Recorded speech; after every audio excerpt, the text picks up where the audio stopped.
اعوذ باللہ السمیع العلیم من الشیطان اللعین الرجیم بسم اللہ الرحمن الرحیم الحمد للہ رب العالمین والصلاة والسلام علی سید الانبیاء و اشرف المرسلین سیدنا و نبینا و شفیع المذنبین ابی القاسم محمد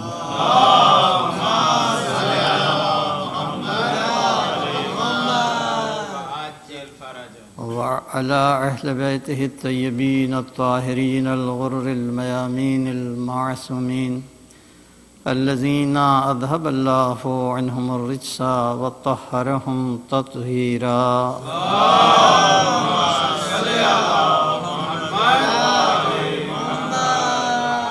أما بعد فقد قال الله سبحانه وتعالى في القرآن الكريم بسم الله الرحمن الرحيم اللہ ولی الذین آمنوا یخرجہم من الظلمات الی النور. صلوات میں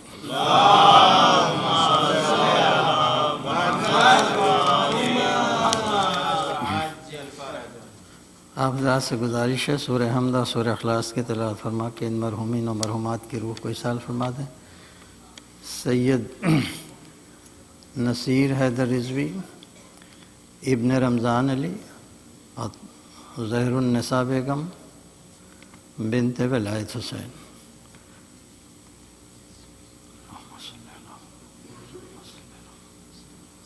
ظہیر النساء بیگم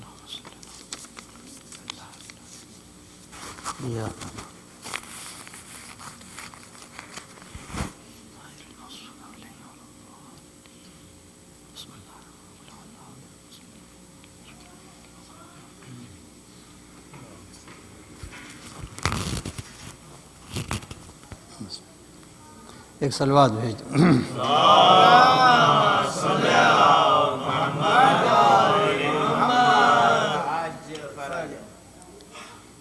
یہ مشہور و معروف ایک آیت ہے جو آپ کے وظائف میں ہے، اس لیے کہ آیت الکرسی کی ایک آیت ہے. اس میں پروردگار عالم اعلان کر رہا ہے کہ اللہ ولی الذین آمنوا. اللہ سے اس کائنات میں ہر چیز سے ایک رشتہ ہے بحیثیت خالق کے. ہر بندے کا خالق ہے، ہر بندے کا مالک ہے، ہر بندے کا رازق ہے، ہر انسان کا مصور ہے. لیکن ان سارے بندوں میں اللہ سے ایک رشتہ ہے، رشتہ ولایت کا. اور وہ فقط وہ بندے ہیں کہ جو اللہ کی نظر میں صاحب ایمان ہیں. اللہ بس ان لوگوں کا ولی ہے، سرپرست ہے، دوست ہے، ساتھی ہے، جو بھی آپ آمنو کے جو ایمان لے آئے. اس دنیا میں یہ لفظ ولی جو ہے یہ عدو کے مقابلے میں استعمال ہوتا ہے. عدو کے معنی دشمن کے ہوتے ہیں، ولی کے معنی دوست کے ہوتے ہیں. عداوت کے مقابلے میں ولایت ہے، ولایت کے مقابلے میں عداوت ہے. اس دنیا میں انسانوں کی سب سے بڑی کمزوری یہ ہے کہ وہ اپنے دشمنوں کو پہچاننے میں کوتاہی برتتا ہے یا پہچاننے کی اس کے اندر صلاحیت نہیں ہے. تو جب تک ہم اپنے دشمنوں کو نہ پہچانیں اس وقت تک ہمیں دوست کی قیمت کا اندازہ نہیں ہو سکتا. اب ایک انسان وہ ہے کہ خود اس کا نفس اس کا دشمن ہے. ان النفس لامارۃ بالسوء. یہ نفس جو ہے جو ایک آٹونمی ہے، نفس کے معنی ایک آٹونمی دے دی گئی، ایک اختیار دے دیا گیا. جو بھی آپ اس سے کہیں جہاں یہ لے جائے. خواہشات انسان کی دشمن ہیں. اور ایک مستقل دشمن ہے جس کو بہت زیادہ قوت دے دی گئی ہے، وہ دکھائی بھی نہیں دیتا مگر اس کی پہنچ، اس کی ایکسس اتنی زیادہ ہے کہ وہ ہمارے خون کی روانی میں دوڑ سکتا ہے، ہمارے صدر کے اندر جو خیالات کا ایک مرکز ہے اس میں وسوسے پیدا کر سکتا ہے، اور وہ کوئی معمولی دشمن نہیں ہے، عدو مبین، کھلا ہوا دشمن ہے، اور تاکید ہے کہ اس کو اپنا جو اتخذوہ عدوا، دیکھو اس کو اپنا دشمن سمجھو اور اسی طرح سے اس کو مانو اور اختیار کرو۔ پھر اس کے بعد آپ دیکھیں گے تو اس دنیا میں جنہیں ہم دوست کہتے ہیں، فرینڈ سرکل کہتے ہیں، وہ بھی ہمارے بہت زیادہ دوست نہیں ہیں۔ کبھی کبھی ہماری اولاد ہماری دشمن ہو جاتی ہے، کبھی کبھی ہمارے ازواج ہمارے دشمن ہو جاتے ہیں۔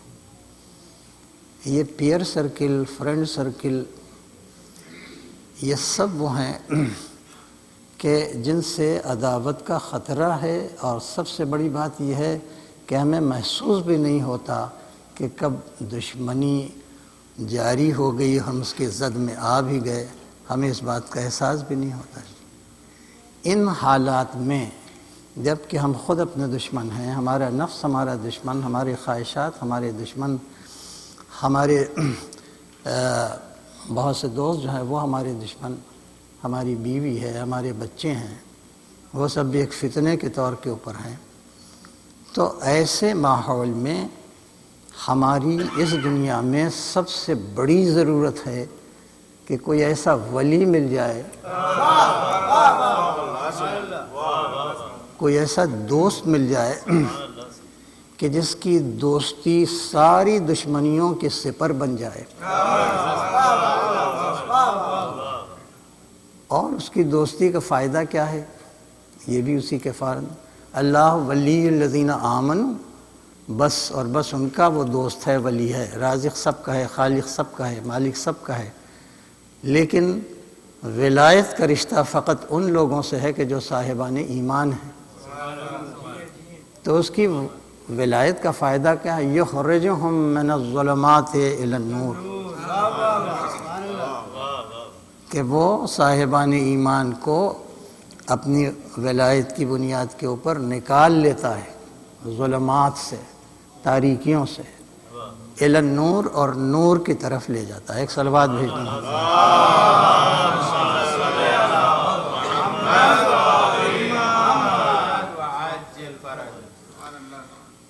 دیکھیے قرآن کریم ہماری کتاب ہے، اس لیے کہ ہم پیدا ہوئے تو ہمارے بزرگوں نے، ہماری ماں نے، ہمارے باپ نے ہمیں بتایا کہ یہ کلام الہی ہے، یہ کتاب الہی۔ ہم اپنے بہت سے معروضات کو اسی کتاب سے ثابت کرتے ہیں، سارا بیس، سارا انحصار جو ہے اسی کتاب کے اوپر ہے۔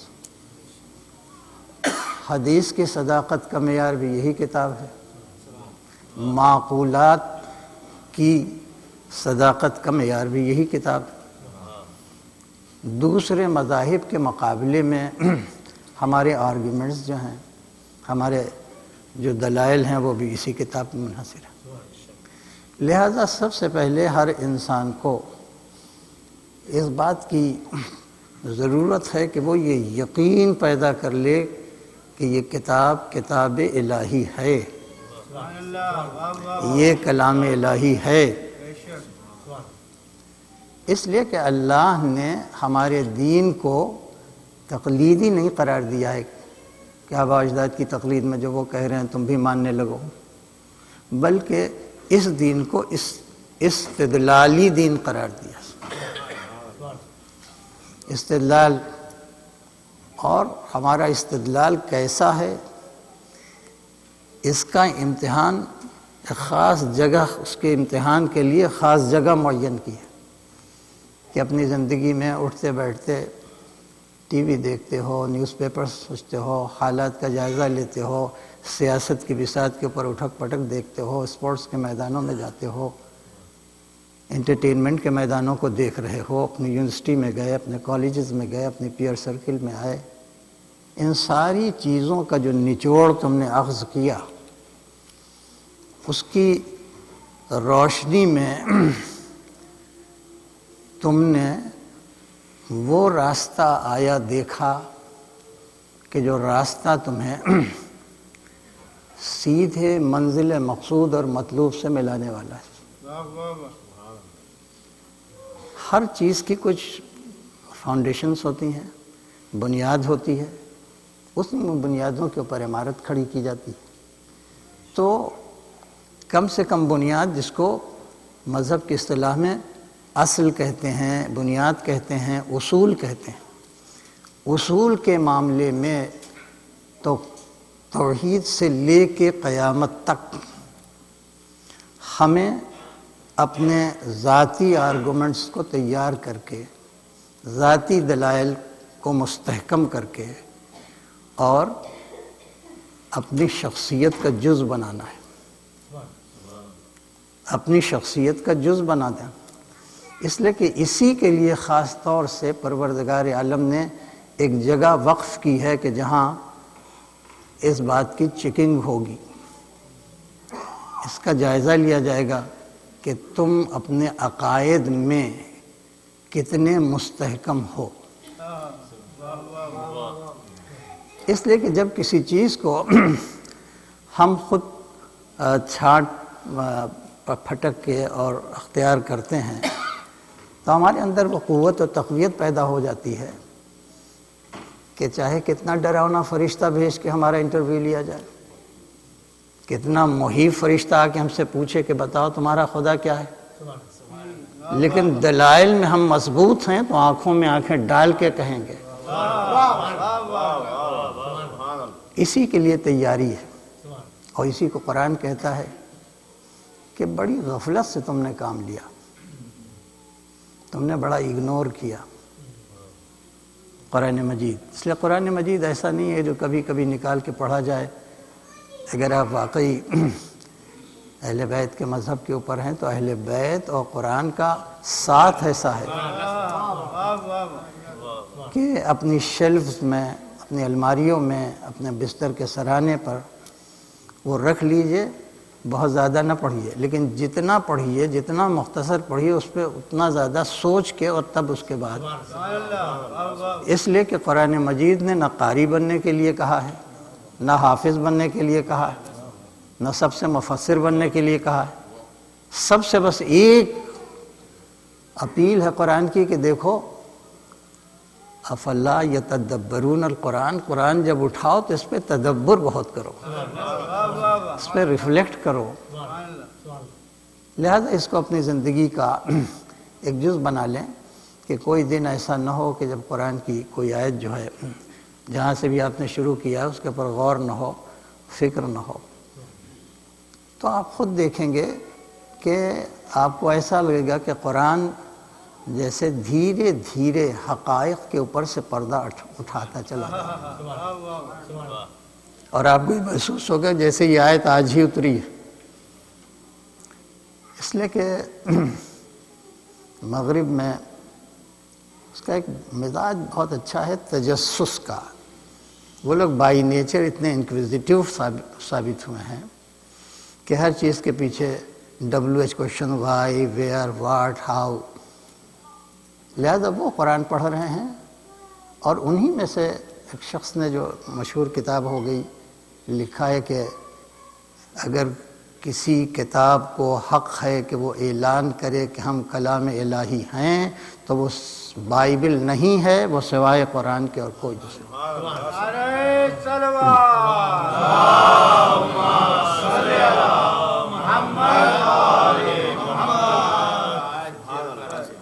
تو وہ ہمیشہ پڑھتے رہتے ہیں، غور کرتے رہتے ہیں، آبجیکشنز کرتے ہیں کہ یہ کیسے کہہ دیا قرآن نے، وہ کیسے کہہ دیا قرآن نے۔ ابھی تھوڑے دن پہلے کی بات ہے، قرآن کہتا ہے ہم تمہاری پیشانیوں کے بال پکڑ کے اور جہنم میں ڈال دیں۔ تو جہنم میں ڈالنا ہے تو ڈال دیا جائے۔ اللہ کی نظر میں جو مجرم ہے، جو باغی ہے، جو طاغی ہے، جو مشرک ہے، جو کافر ہے، ڈال دے اس کو، مگر پیشانی ہی کے بال پکڑ کے جہنم میں ڈال، کئی جگہ پیشانی کے بال پکڑ کے، پیشانی کے بال پکڑ کے، تو مگر بعد میں منکشف ہو گئی، یہ انکشاف ہو گیا کہ اس لیے بار بار کہہ رہا ہے کہ یہ برین کے فرنٹل لوب میں جہاں پیشانی ہے وہیں سے بغاوت کے عناصر پیدا ہوتے ہیں۔ اور اب چاہے تو انسان باغی ہو جائے اور چاہے اسی پیشانی کو سجدے میں جھکائے۔ ایک سلوات بھیج دیں۔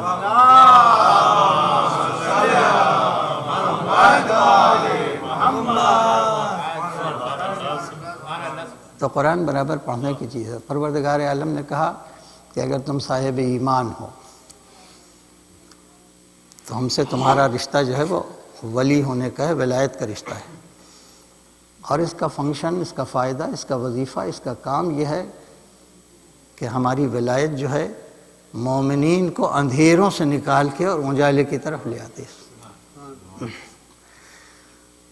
اب یہ لفظ نور جو ہے قرآن مجید میں کہیں جمع نہیں استعمال ہوا، پورے قرآن کریم میں کہیں اس کا پلیورل، کہیں اس کی جمع نہیں استعمال ہوا۔ جب یہ لفظ آیا تو نور، حالانکہ ایسے مقامات بھی آئے جہاں لفظ انوار استعمال کرنا چاہیے تھا، لیکن وہاں بھی استعمال نہیں کیا گیا، بلکہ یہ کہہ دیا گیا نور علی نور، نور پر نور۔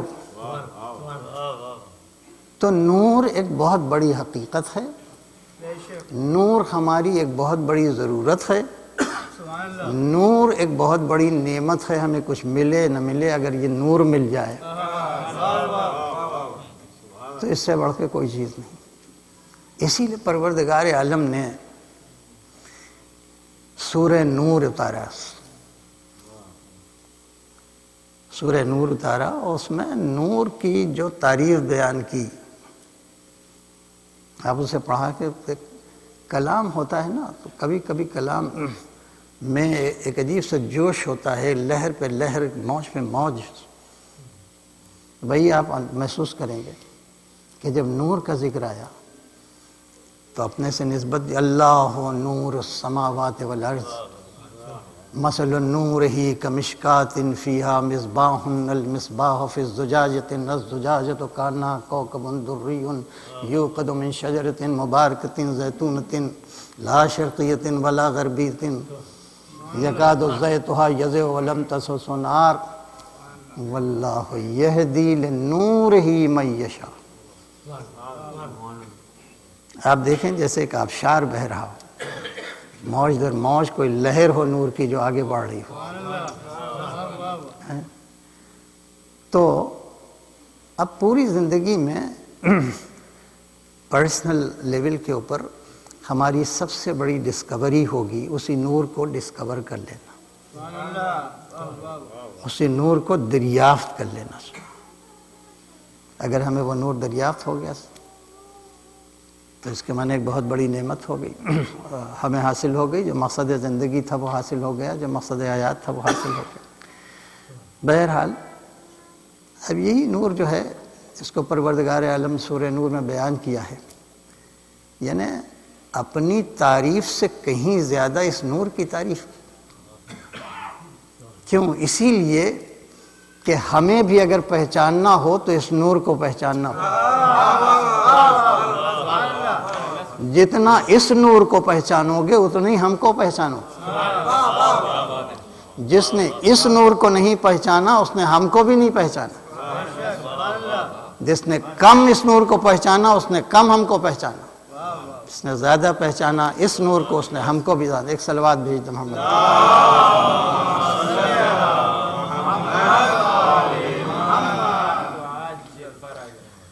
دنیا میں آپ کو کوئی ایسا نور نہیں ملے گا، کوئی ایسی لائٹ نہیں ملے گی کہ جس میں کہیں نہ کہیں سے حرارت شامل نہ ہو گئی ہو۔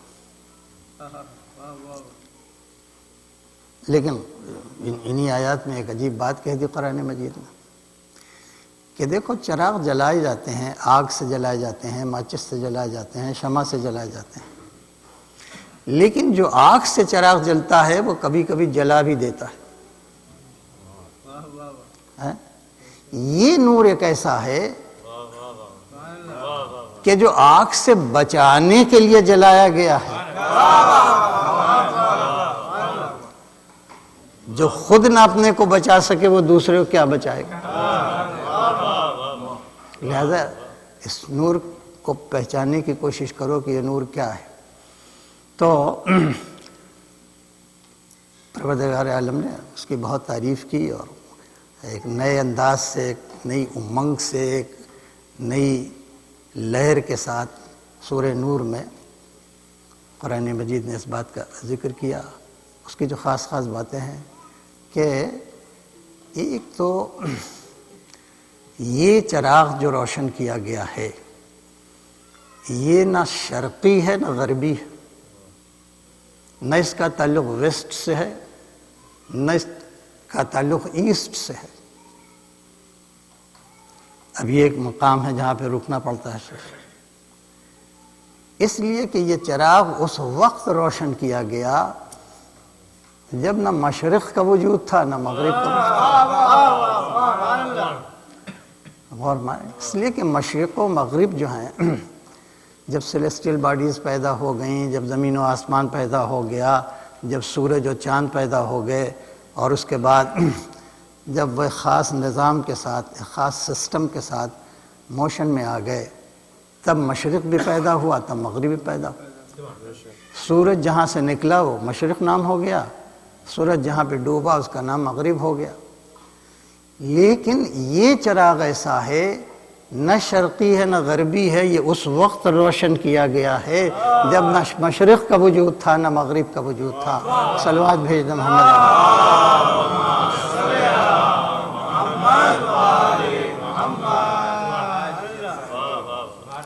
یہی وجہ ہے کہ اس کو لم تمسسہ نار، ذرہ برابر آگ اسے چھو ہی نہیں سکتی، اور اسے آگ چھو نہیں سکتی۔ تو اب ظاہر ہے کہ آگ کا مزاج ہوتا ہے جلنا جلانا۔ یہی وجہ ہے کہ قرآن مجید نے شروع میں ایک ایسے مخلوق کو ہائی لائٹ کیا کہ جس میں جلنے کی صفت پائی جاتی، اس لیے کہ وہ نار سے بنا ہی تھا، آگی سے بنا تھا۔ لہذا جب پروردگار عالم نے اس کو ایک حکم دیا کہ جیسے ہی ہم اس جسد میں، جسد آدم میں ہم اپنی روح کا ایک جز، اپنی تجلی کا ایک جز ڈال دیں، ویسے ہی سجدے میں گر پڑنا۔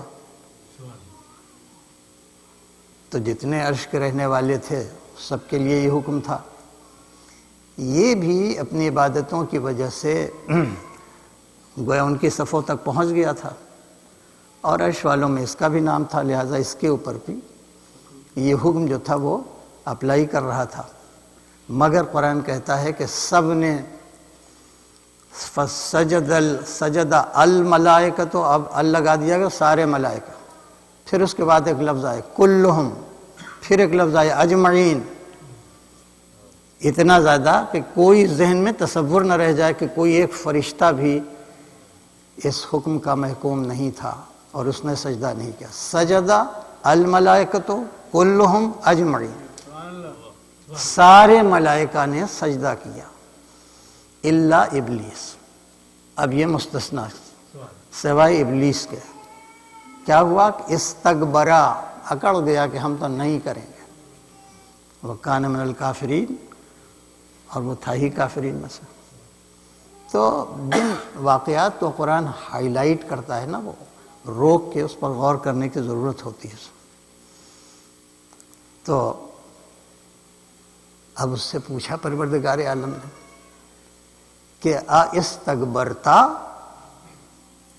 ام کنت من العالین، کیا تو اکڑ گیا اس وجہ سجدہ نہیں کیا، یا تو عالین میں سے تھا؟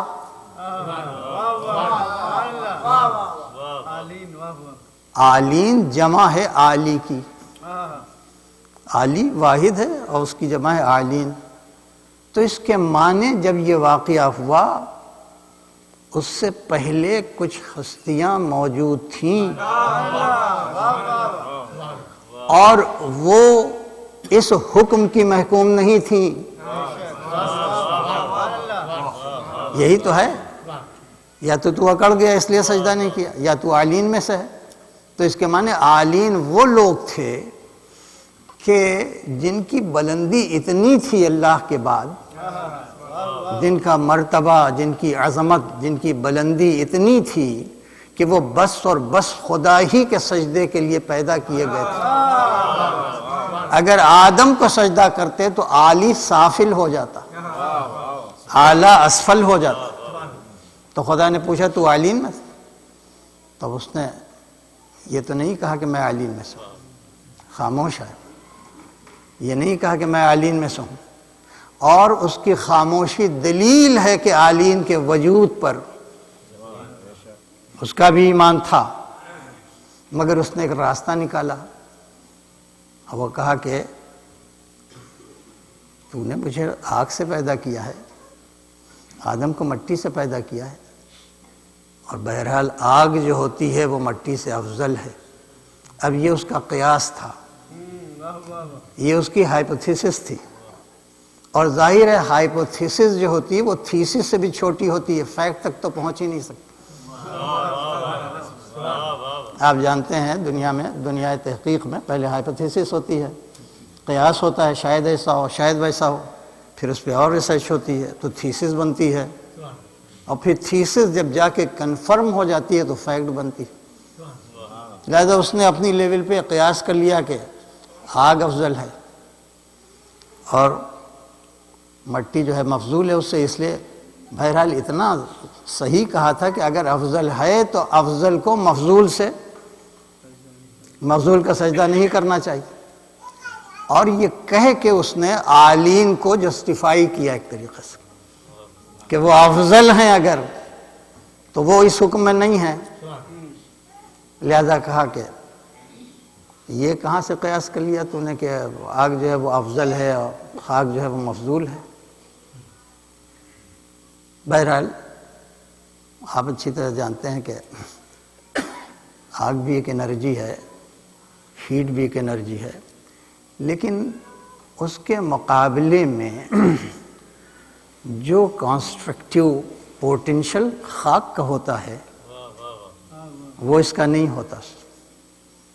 اس لیے خاک جو ہے وہ پروردگار عالم کی ایک ایسی نعمت ہے کہ جس نعمت کا مقابلہ وہ آگ نہیں کر سکتی کہ اس میں جو دانہ ڈالا جائے اس کو جلا دے، جو چیز ڈالا جائے اس کو جلا دے. اس لیے آگ امین نہیں ہے. کیا کہنا اس خاک کا کہ دانہ ڈال دو، تو امانت کے ساتھ ساتھ کرم بھی ہے، ایک دانہ ڈالو تو 70 ڈالنے واپس. ایک صلوات بھیج دو محمد علی.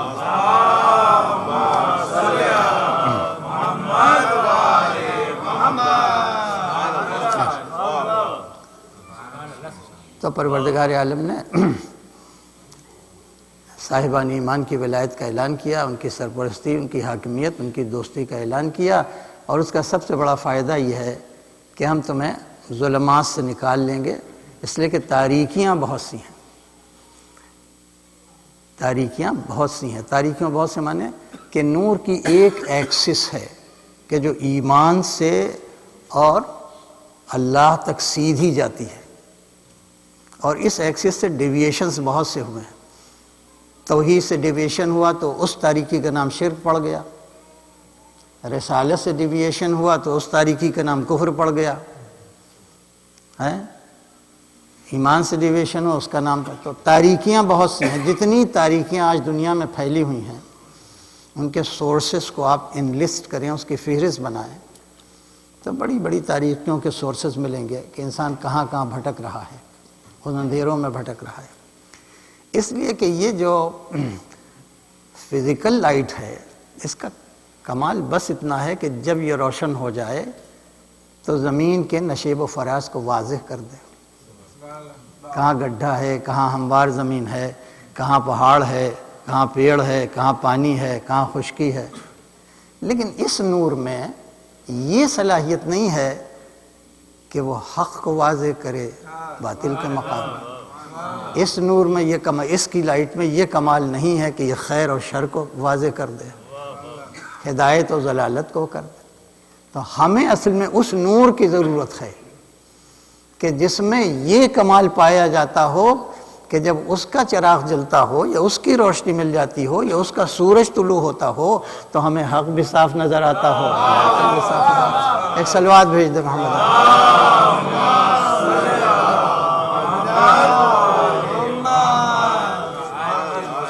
بس اب آخر کلام میں پروردگار عالم نے کہا کہ جانتے ہو یہ ایمان کیا ہے؟ ارشاد ہوا سورہ حجرات میں 49 چیپٹر ہے قرآن مجید کا 49واں. اس میں ارشاد ہوتا ہے کہ اللہ نے واللہ حببا الیکم الایمان، حببا مانے محبوب بنا دیا ہے، یہ صاحبان ایمان سے ہے. الیکم کے معنی اے ایماندارو، اے ایمان والو، اللہ نے ایمان کو تمہارے دلوں میں محبوب بنا دیا. وَكَرَّهَ إِلَيْكُمُ الْكُفْرَ، اور کفر سے تمہارے دلوں میں نفرت ڈال دی. توجہ، ایمان کو محبوب بنایا اور کفر کو مکروہ بنا دیا، جیسے تمہیں کراہت ہوتی. وَزَيَّنَهُ، اور اس ایمان کو تمہارے قلب کے لیے زینت بنائی، ایمان سے تمہارے دل کو سجا دیا. ایمان سے تمہارے دل کو زینت دی ہے، اس کو سجا دیا ہے. اور وَكَرَّهَ إِلَيْكُمُ الْكُفْرَ وَالْفُسُوقَ وَالْعِصْيَانَ، اور تمہارے دلوں میں نفرت پیدا کر دی. کس سے؟ کفر سے، فسوق سے، اسی سے فاسق بنا ہے، اور عصیان سے، گناہوں سے. تو جن باتوں سے زینت ہے وہ ایمان، اور جن باتوں سے کراہت رکھی ہے ان میں یہ تین ہے. اب پروردگار عالم نہ جانے اشاروں میں کیا قدرت کہنا چاہتی ہے، کیا قرآن کہنا چاہتا ہے کہ محبت فقط ایک سے رکھی اور نفرت ان تینوں سے رکھی. اب سوال یہ کہ ایمان جو ہے، ایمان وہ ایک ایبسٹریکٹ چیز ہے، ایک ایبسٹریکٹ چیز ہے، کوئی کانکریٹ چیز نہیں ہے ایمان. اور اللہ کی سب سے بڑی نعمت ہے کہ بہت ہی ایبسٹریکٹ فیکٹس کو جب تک اللہ کانکریٹ بنا کے ہمارے سامنے نہیں رکھتا اس وقت تک نعمت اس کی کمپلیٹ نہیں ہوتی. اور اسی وجہ سے پروردگار عالم نے جب ایمان کو ہمارے دلوں کی زینت بنا دیا، صاحبانی ایمان کو ولایت کی نعمت دے دی، خود کو اپنا دوست بنایا کہ ہم تمہارے دوست ہیں، تم اپنے ایمان کو درست کرو، ہم تمہاری دوستی کا حق ادا کر دیں. تو اب ظاہر ہے کہ ایمان ایک ایسی چیز ہے کہ جو ایبسٹریکٹ ہے، آبجیکٹیو نہیں ہے، سبجیکٹیو ہو جاتا ہے. تو ہر سبجیکٹیو فیکٹ کو اس وقت تک پروردگار عالم نہیں رہنے جب تک اس کو آبجیکٹیو نہ بنا دے. یہ بھی اللہ کی ایک الگ سے وہ بہت بڑی نعمت ہے. خیر بہرحال اس وقت زیادہ وقت نہیں ہے، بھائی اتنا ہی سمجھ لیں کہ جب ایمان اتنی بڑی چیز ہے، وہ ہمارے دل کی زینت بنائی گئی ہے، تو اب اس کو آبجیکٹیو بنانے کے لیے ضروری ہے کہ کوئی ایسا واقعہ ہو تاریخ اسلام میں کہ ایمان کا تشخص ہو گیا. تشخص کے معنی جانتے ہیں؟ ایمان جیسے ایبسٹریکٹ انٹیٹی کو پرسانیفائی کر دیا گیا ہے نا. تو اب ہمیں ایک موقع مل گیا. وہ موقع کب ملا؟ وہ موقع اس وقت ملا جب نام نہیں لیا رسول نے. نام بھی تھا، نام نہیں لیا، کام کی طرف اشارہ کر کے کہا کہ قد کل ایمان جو ہے وہ کل کفر کی طرف جا رہا ہے۔ نام لے سکتے مگر نام نہیں لے، اس کا نام بھی معلوم تھا جس کے مقابلے پہ جا رہے ہیں، جو جا رہا تھا اس کا بھی نام، لیکن نہ ان کا نام لیا نہ ان کا نام لیا، بلکہ اب ہمارے لیے آسانی ہو گئی کہ ہم سمجھ گئے کہ بھائی یہی ایمان ہے۔ تو اب جس کے دل میں اس کی محبت آ جائے اس کا دل سجا دیا گیا، لیکن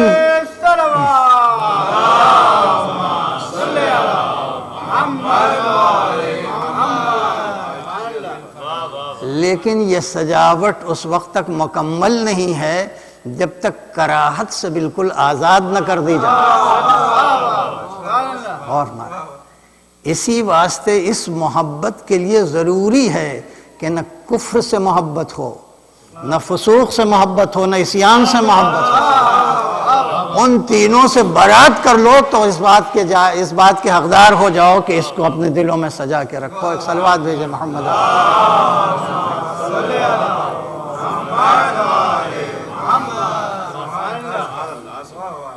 تو بس آخر کلام میں جو بات عرض کرنی ہے، اب اس ولایت کے مقابلے میں کیا کیا ہوا آپ جانتے ہیں، اس لیے کہ اگر کسی کے دل میں ایمان آ جائے، اس کا دل سج جائے، تو اس ایمان آنے سے فائدہ کیا؟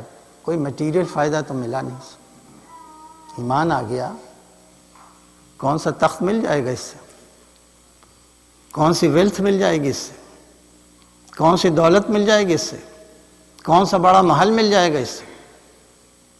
یہ بات غور کرنے کی ہے۔ نہ کوئی محل کی ذمہ داری لی گئی ہے، نہ کسی تخت کی ذمہ داری، نہ تاج کی ذمہ داری، نہ کسی اقتدار، نہ پولیٹیکل پاور، کوئی پاور نہیں۔ پولیٹیکل پاور تو ملوکیت میں ہے، مالی طاقت تو دولت میں ہے، لہذا سب سے بڑا جو واقعہ جس محور کے چاروں طرف گھوم رہا ہے اسلام کا، وہ یہی ہے کہ لوگوں نے دیکھا کہ جو وعدہ کیا گیا ہے اس کا وہ سب ادھار ہے،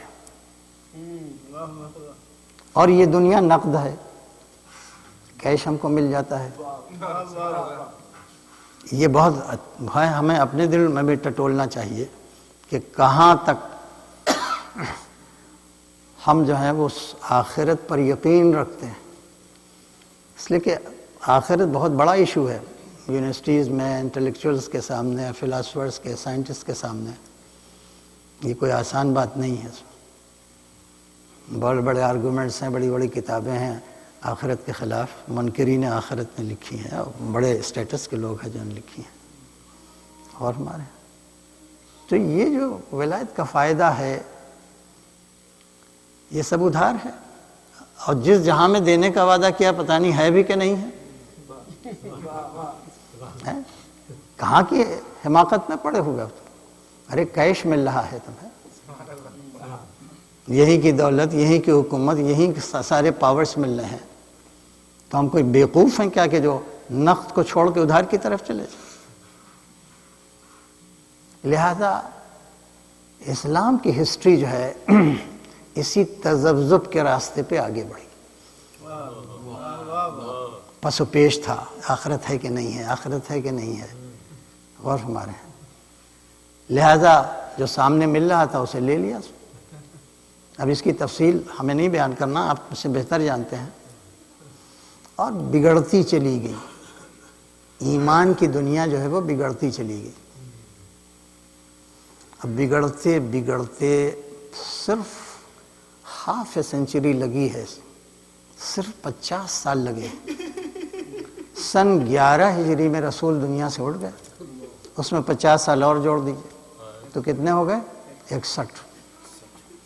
61 ہجری میں اب جو کنفرنٹیشن ہوا انہی دونوں فورسز کا، وہ فورسز اس لیے کہ کربلا کی لڑائی نہ یہودی سے ہے، کربلا کی لڑائی نہ عیسائیوں سے ہے، کربلا کی لڑائی نہ ہندوؤں سے ہے، کربلا کی لڑائی نہ بدھسٹ سے ہے، کربلا کی لڑائی مسلمان کی لڑائی ہے۔ تو کیسے مسلمان تھے؟ ایک طرف وہ مسلمان تھے کہ جو ولایت کا دامن پکڑے ہوئے تھے، اور دوسری طرف وہ مسلمان تھے جو ملوکیت کا دامن پکڑے تھے۔ ملوکیت کے شہزادے کا نام ہے حسین ابن علی، ولایت کے شہزادے کا نام ہے حسین ابن علی، اور ملوکیت کے شہزادے کا نام یزید ابن معاویہ۔ یہ فقط قصے اور کہانی نہیں، آپ اس کی ان ڈیپتھ انالیسس کیجئے۔ اس دور میں ہوتے تو ہم کس طرف ہوتے؟ غور فرمائیں، یہ بہت بڑا سوال ہے، ہم کس طرف ہوتے؟ مگر اب ولایت کا جو فائدہ بتایا تھا قرآن مجید نے کہ اس کا فائدہ یہ ہے کہ یہ تاریکیوں سے نکال لیتی ہے، اور ایک کوئی بہت بڑی حقیقت ہے جو لفظ نور سے تعبیر کیا جا رہا ہے، اس کی طرف لے آتی ہے۔ اور جب اس کی طرف لے آتی ہے تو سب سے بڑا فائدہ نور کا یہ ہے کہ وہ حق کو روشن کر دیتا ہے، وہ آخرت پہ یقین دلا دیتا ہے، وہ موت و حیات کی حقیقت سے پردے ہٹا دیتا ہے، جس کو یہ نور مل گیا۔ تو اب ساری دنیا کے سامنے، اس لیے کہ اب کربلا جو ہے نا وہ امام باڑوں میں یا امام بارگاہوں میں محدود نہیں رہ گئی، توڑ کے نکل گئی ہے۔ آپ کربلا کو کلک کیجئے کمپیوٹر پہ جا کے، امام حسین کلک کیجئے، عاشور کلک کیجئے، تو آپ کو اندازہ ہوگا کہ کتنا پھیل گئی ہے کربلا۔ بہرحال تو ولایت کی قوت اور طاقت یہ ہے کہ وہ اندھیروں سے نکال لیتی اور نور کی طرف لے آتی۔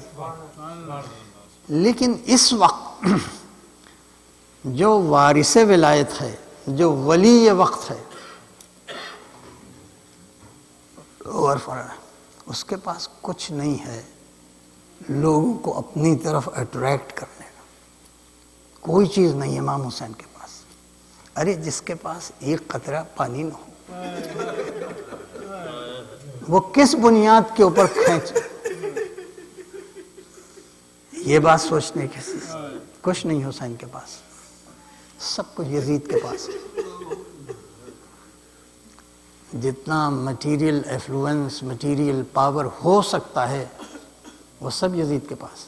یزید کوئی معمولی ایمپرر نہیں ہے، ابھی تک نہ روم میں ایسا ایمپرر گزرا، نہ پرشیا میں ایسا ایمپرر گزرا۔ 4 کانٹیننٹ پہ جس کی حکومت ہو کوئی معمولی بات نہیں ہے۔ خیر، اس کے مقابلے میں حسین کوئی حیثیت نہیں ہے، جس کے پاس ایک قطرہ پانی نہ ہو۔ سوچنے کی بات ہے۔ اور حسین چونکہ محاذ ولایت پہ کھڑے، اگر حسین ان حالات میں ادھر سے کم ظلمات کا لفظ ہے، پلیورل ہے، کم سے کم پلیورل کتنا ہوتا ہے عربی میں؟ 3، تو کم سے کم اگر 3 آدمیوں کو کھینچ نہ لیں اپنی طرف تو ولایت کے مدعی نہیں ہو سکتا۔ اور 1-2 آدمی نہیں آئے ہیں، یوں تو 16 آدمی آئے ہیں، ادھر سے آئے ہیں۔ سوال یہ پیدا ہوتا کیا دیکھ کے چلے آئے ہیں؟ کون سی دولت مل رہی تھی یہاں؟ کون سی راحت مل رہی تھی یہاں؟ یہاں ٹوٹل مصیبت ہے، جان کی مصیبت، مال کی مصیبت، وطن کی مصیبت، اولاد کی مصیبت، مصیبت ہی مصیبت ہے۔ کون آئے گا اس طرف؟ حسین کے کیمپ میں کون آئے گا؟ غور فرمائیں، ہمیں اپنے سے پوچھنا، ہم ہوتے تو کیا جاتے حسین کو؟ یقیناً اگر ہمارے پاس ایمان کی قوت ہوتی تو ہم حسین ہی کے پاس جاتے۔ اب تاریکیاں بہت سی ہیں۔ ایک تاریکی کا نام ہے دہریت، ایک تاریکی کا نام ہے مادیت، ایک تاریکی کا نام ہے شرک ہے، کفر ہے، سب بہت سی تاریکیاں ہیں۔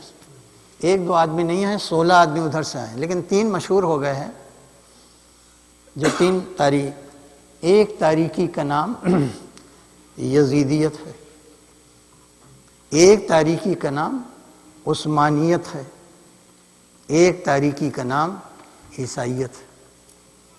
غور ماریں، یہ سب جو ہے اندھیرے ہیں جس میں بھٹک رہے ہیں لوگ، اس لیے کہ عیسائیت فقط ایک بات کے اوپر کہ چند معجزات کی بنا کے اوپر کسی کو اللہ کا بیٹا کہہ دینا،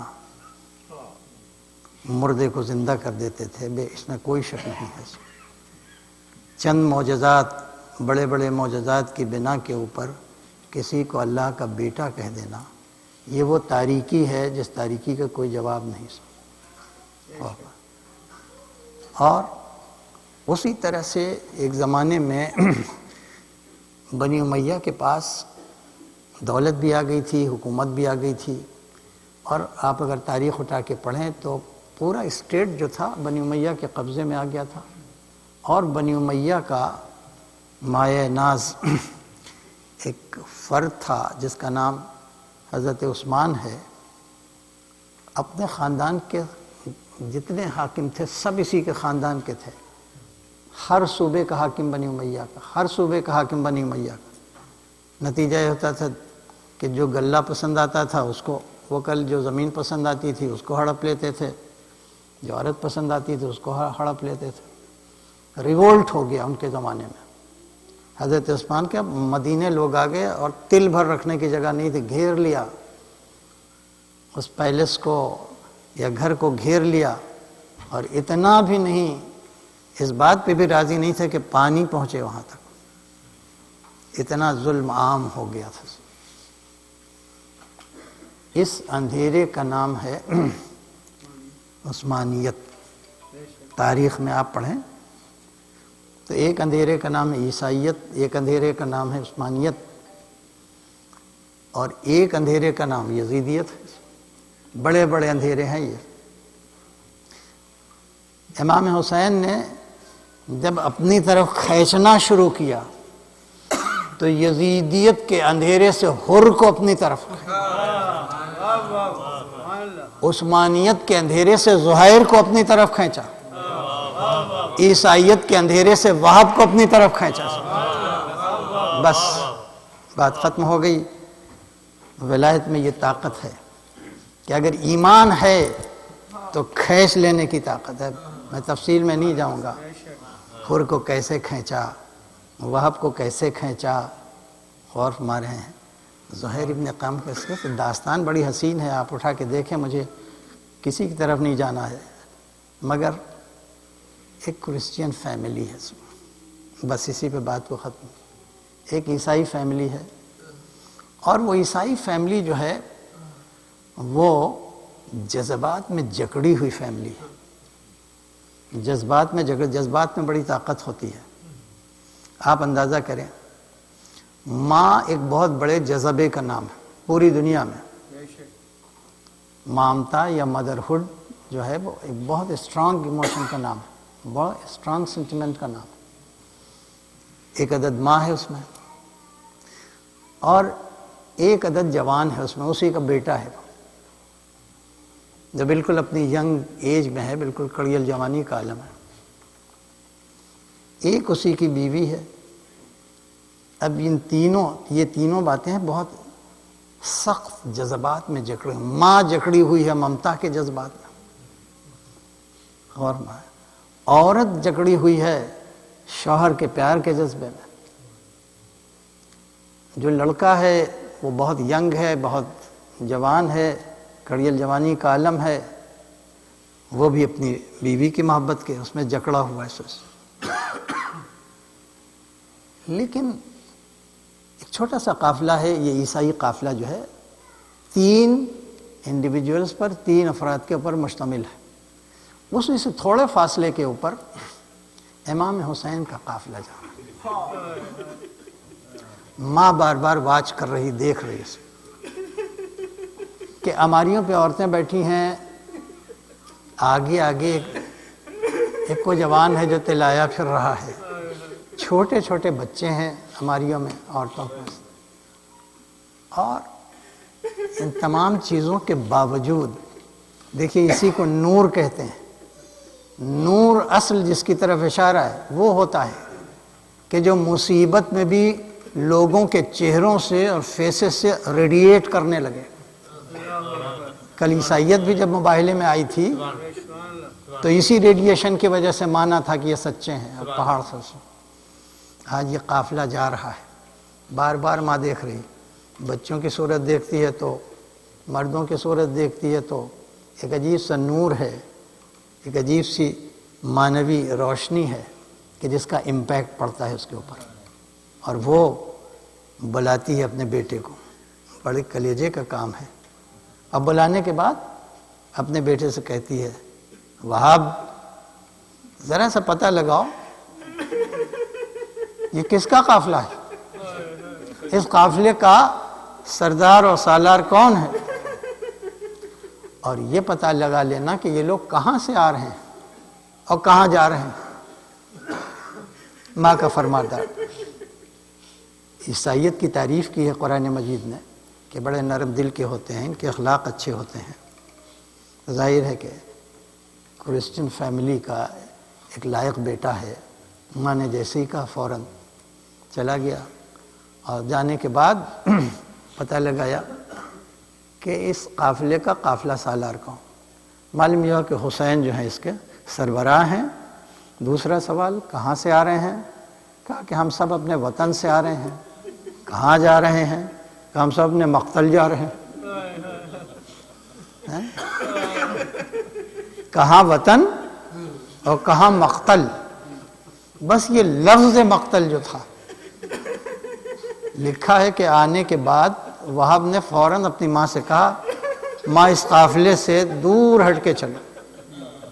کہا کیوں بیٹا, کہا کہ یہ سب اپنے وطن سے آئے ہیں اور مقتل جا رہے ہیں. بل لفظ مقتل کے پس منظر میں چھوٹے چھوٹے بچے, بس فوراً مادر وہاب کا دل جو تھا اس نے اپنی انجیل کو دیکھا, بائبل کو دیکھا, اس نے دیکھا, سمجھ میں آ گیا کہ اگر گود کے پالے ہوئے ننھے ننھے بچے عورتیں اگر مقتل کی طرف جا رہی ہیں تو اس کے معنی یہ ہیں یہ وہ لوگ ہیں جن کے پاس کوئی بڑی سچائی ہے, کوئی بڑی صداقت ہے. لہذا کہا بیٹا ایک بار زحمت اور کرو, اسی سردار کے پاس جاؤ اور جا کے یہ پوچھو کیا ہمیں بھی قبول کر لیں.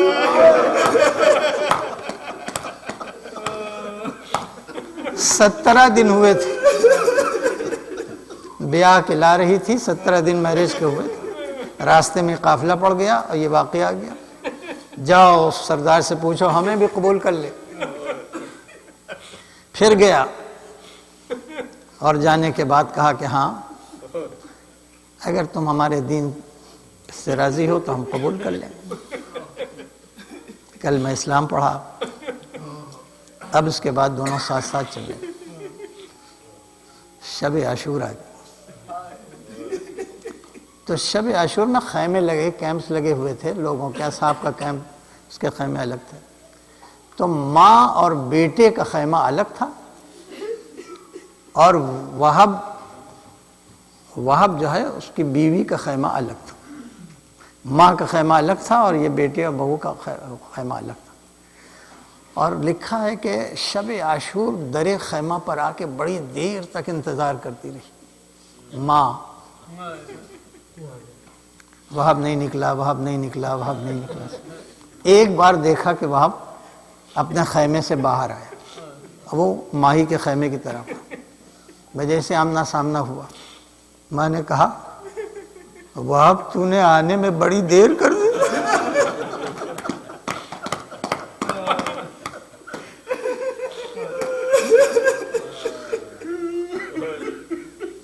اس کے بعد کہتی ہے بیٹا جو میں نے دیکھ لیا ہے میں معاف, یہ وقت بیوی سے بات کرنے کا نہیں ہے. بھئی یہ بات کہی رہی تھی کہ اس کی بیوی بھی آ گئی اور کہنے لگی میرا خدا گواہ ہے اگر میں نے وہاب کو روکا ہو، میں صرف یہ کہہ رہی تھی وہاب سے، اے وہاب اگر حسین کے پاس جانا تو اکیلے مت جانا، ہم کو بھی لے کے جانا، ہم کو بھی لے کے جانا۔ اسی میں جو دیر لگ گئی ہو لگ گئی۔ ماں میں جا رہا ہوں حسین کے پاس، حسین کے پاس اجازت لینے کی۔ حسین ایک کرسی پہ بیٹھے ہوئے تھے، وہاب آیا۔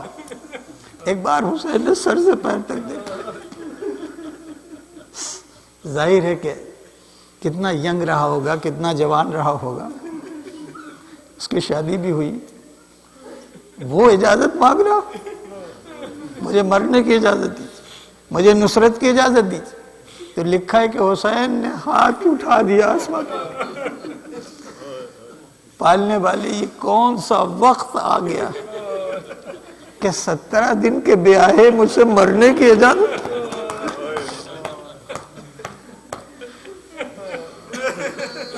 یہ دعا جو ہے وہاب کی بیوی کے کانوں میں پڑی۔ ایک بار وہاب سے کہا، اے وہاب دیکھو نصرت میں کمی نہ کرنا، جس کے دل میں تمہاری جوانی سے اتنی محبت ہو اس کی نصرت میں کمی نہ کرنا۔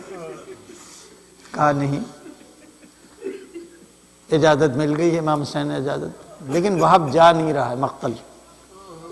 ایک بار حسین نے پوچھا، میں نے اجازت دے دی تجھے، کیوں نہیں جا رہا؟ کہا کہ اصل میں میری زوجہ آپ سے کچھ کہنا چاہے۔ کہا ہاں ہاں جو کچھ۔ اب زوجہ وہاب نے کہا، فرزند رسول میں باپ کے گھر سے تو رخصت ہو گئی، لیکن شوہر کے گھر جانا نصیب۔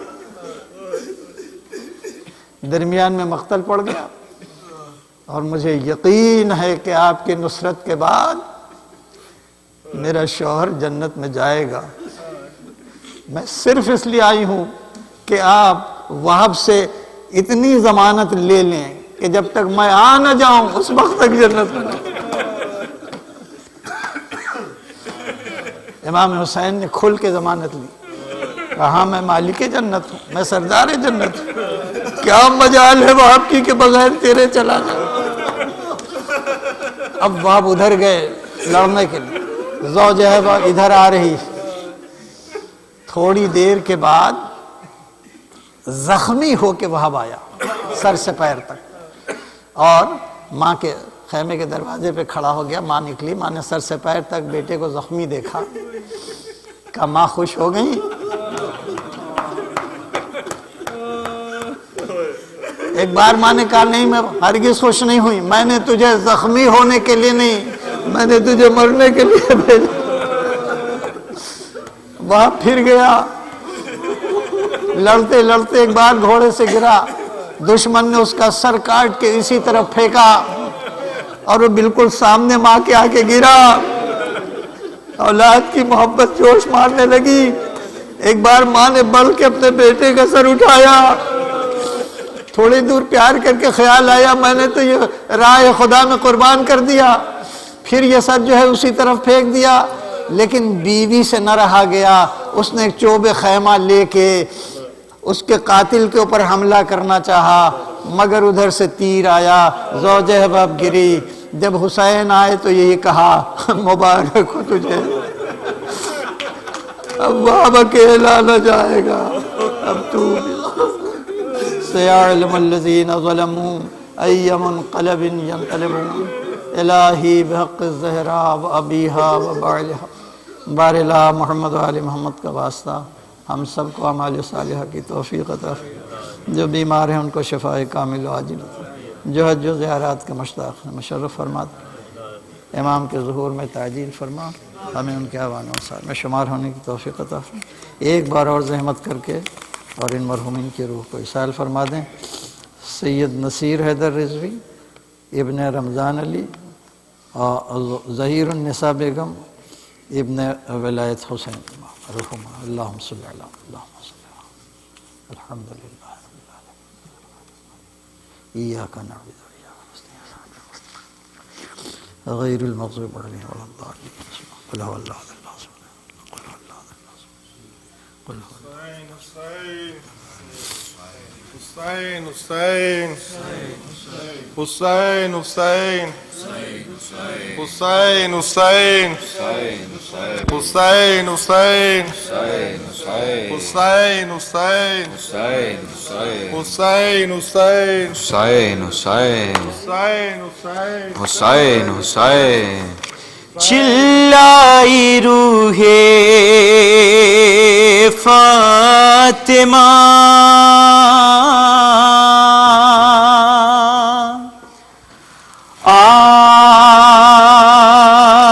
میرے دل کے چین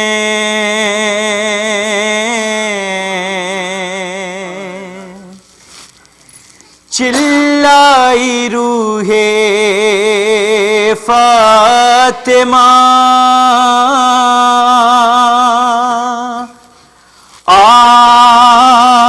میرے دل کے چین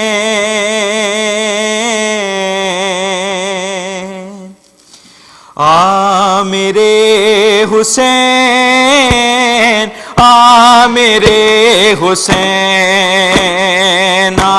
میرے حسین میرے حسین میرے حسین چلائی روح فاطمہ میرے دل کے چین میرے حسین میرے حسین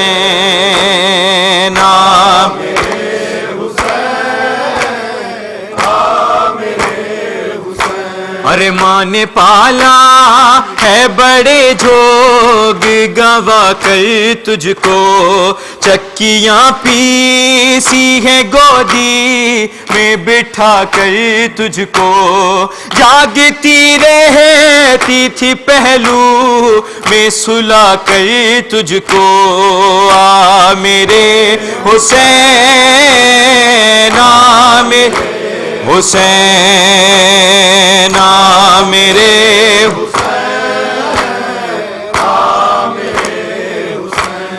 چلائی روح فاطمہ میرے دل کے چین میرے حسین میرے حسین میرے حسین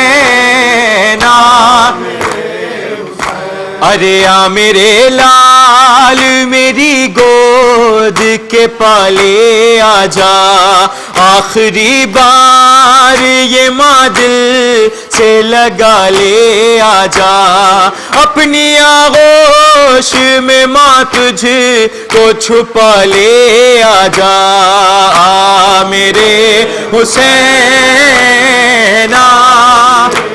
حسین میرے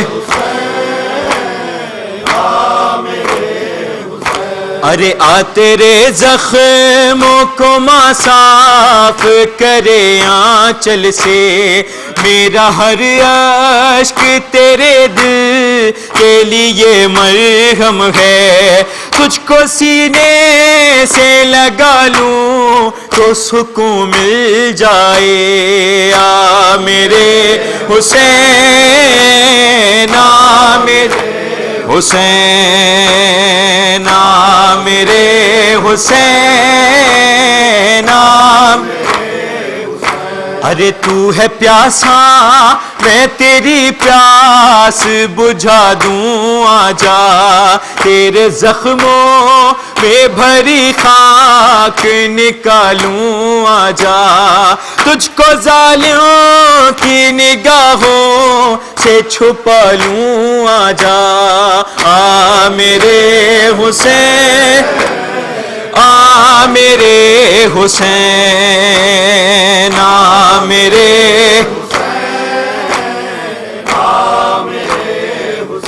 ارے اس سے پہلے کہ یہ دل کرب و بلا ہو جائے، اس سے پہلے کہ کوئی حشر بپا ہو جائے، اس سے پہلے کہ یہ سر تن سے جدا ہو جائے، آ میرے حسین آ حسین آ میرے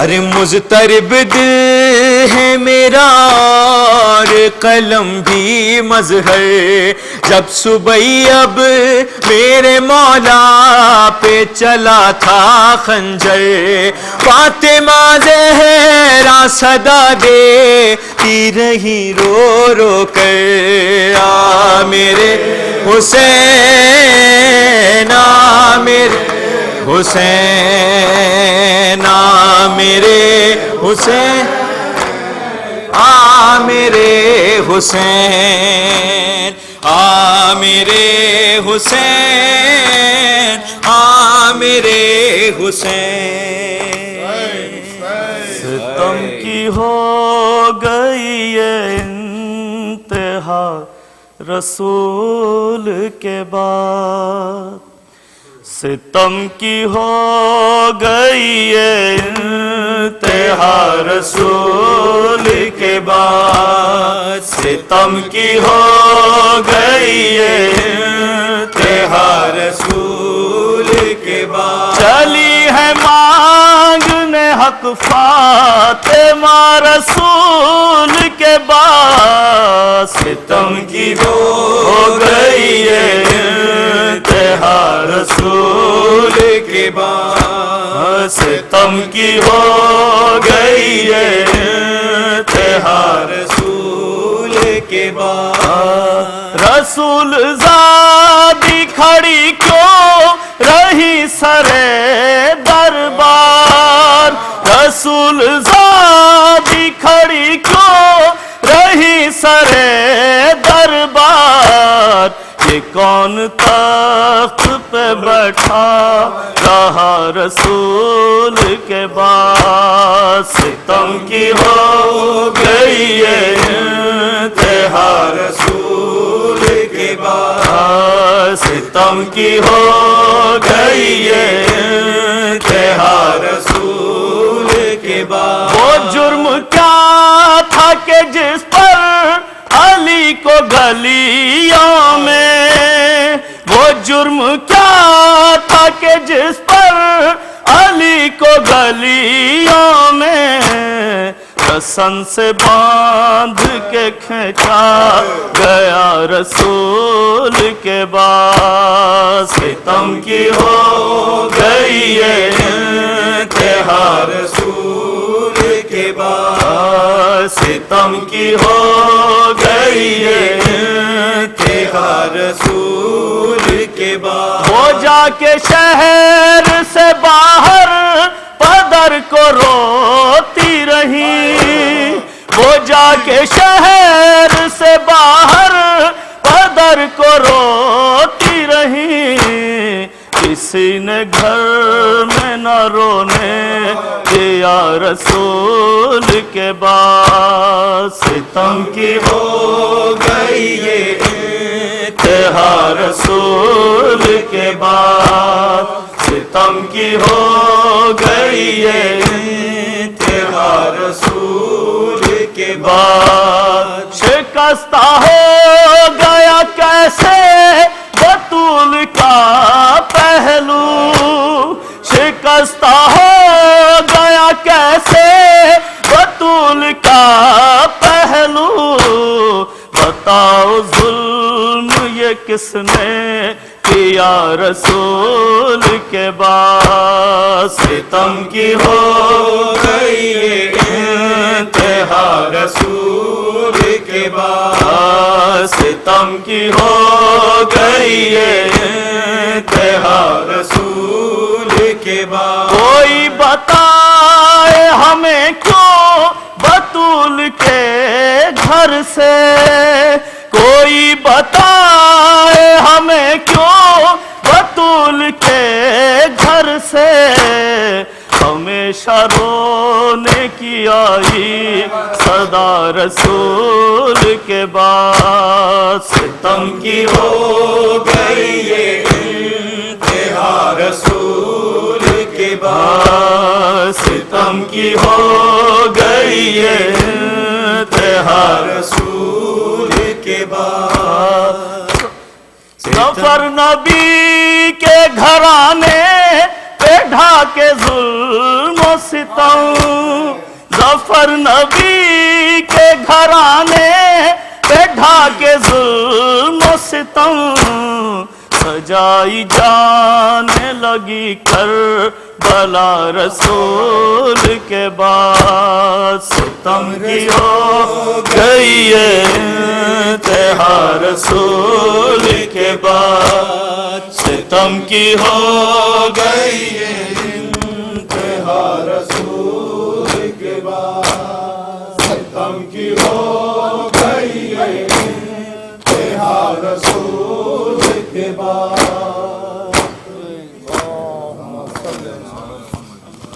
متوازات ورثہ